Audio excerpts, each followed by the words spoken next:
What's your association at this point with Proud Boys?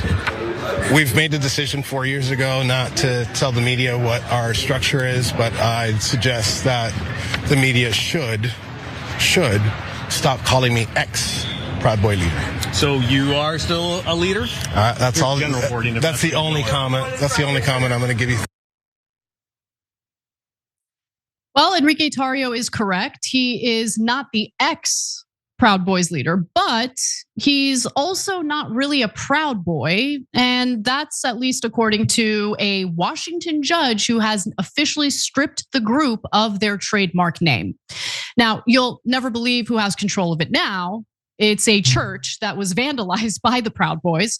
So rewinding a little bit, let's go back to December of 2020 so we can figure out how the Proud Boys ended up where they are. So the Metropolitan African Methodist Episcopal Church in DC, also known as the AME Church, sued the group after they basically engaged in this Stop the Steal rally. And during that Stop the Steal rally, Tarrio and other members of the group had climbed over a fence surrounding the church, which is just blocks away from the White House. They then proceeded to burn a Black Lives Matter banner that was flying, they had hung at the church. The church called the Proud Boys' actions acts of terror in its lawsuit and said they had been meant to intimidate the church and silence its support for racial justice. A judge actually agreed, calling the Proud Boys' conduct hateful and overtly racist. So then in June of 2023, the church won a $2.8 million default judgment against the Proud Boys, but the Proud Boys never paid the money.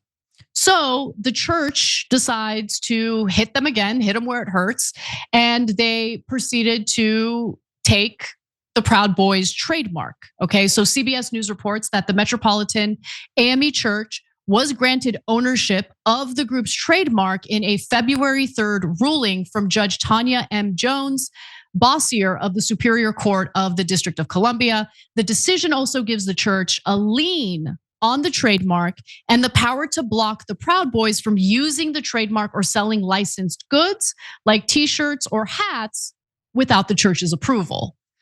So that's not all. The Metropolitan AME Church can now collect funds from sales of Proud Boys merchandise, as well as its membership dues. So it's basically a way of collecting the settlement, the money that the Proud Boys were ordered to pay the church.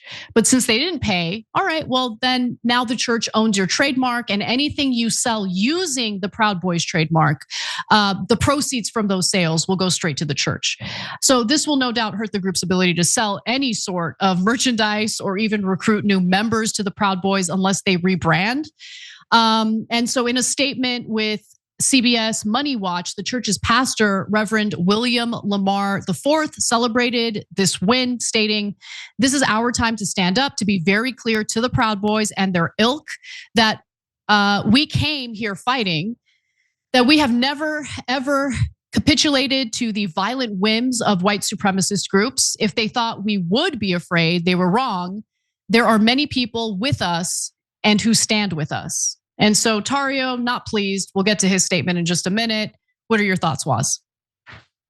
I mean, it's tough, right, to compel an organization to give you money if they don't really have that much of it. And so I think it's a decent way for the system to get the church to extract some level of measure of value, if there even is any left, in terms of how they go about doing this. And so, I think it's a nice start. I wonder how the church plans on using this, or if they're like, all right, do it and we get to have some money. I don't know. It's just a strange way of doing it, but it is a nice thing that they get to step in and keep some of the proceeds if there are any being extracted from this brand.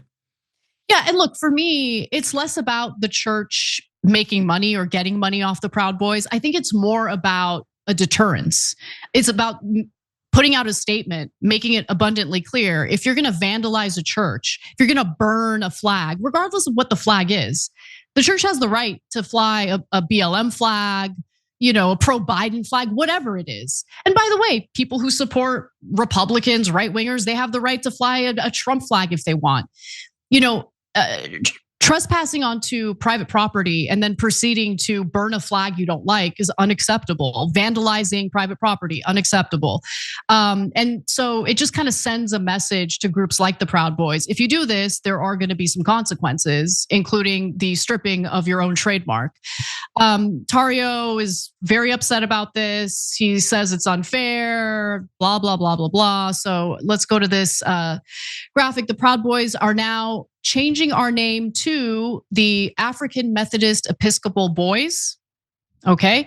And then he also issued a lengthy statement on X. I'm going to read you some of it. Here's what he said. As a follower of Jesus Christ, I see disturbing parallels between this church's actions toward the individuals and families involved and the Pharaoh's oppression of the Israelites in the story of Moses. This church has engaged in a campaign of harassment and falsehoods evidenced by their every filed motion. You guys like trespassed onto their property and burned their flag. Like, I can't stand when people refuse to take responsibility for their own actions. You guys did this. You didn't have to do it, but you did it, and there were consequences for it. It's that simple. You don't have to bring up the story of Moses and like, oh, the Israelites this and what. Shut up, okay? Like, don't feel the need to, again, target a church or target any property and burn flags that you don't like. The organization masquerading as a church, he says, must be subjected to a thorough audit and its nonprofit status revoked immediately. The judge's conduct in this case necessitates impeachment and investigations. Whatever, dude. Like, I'm not gonna hear, recommendations from a newly pardoned criminal that orchestrated part of what happened on January 7th. But there you have it. Looks like there were some consequences for the Proud Boys, and they no longer can sell merchandise using that trademark, because if they do, that money's going straight to the church. It's a shame because they put so much work into building that brand up. They sure did. It's a brand name folks could trust for bigotry and racism. I mean, it is so dependable on that front. It's crazy. It just got snatched from up under them like that.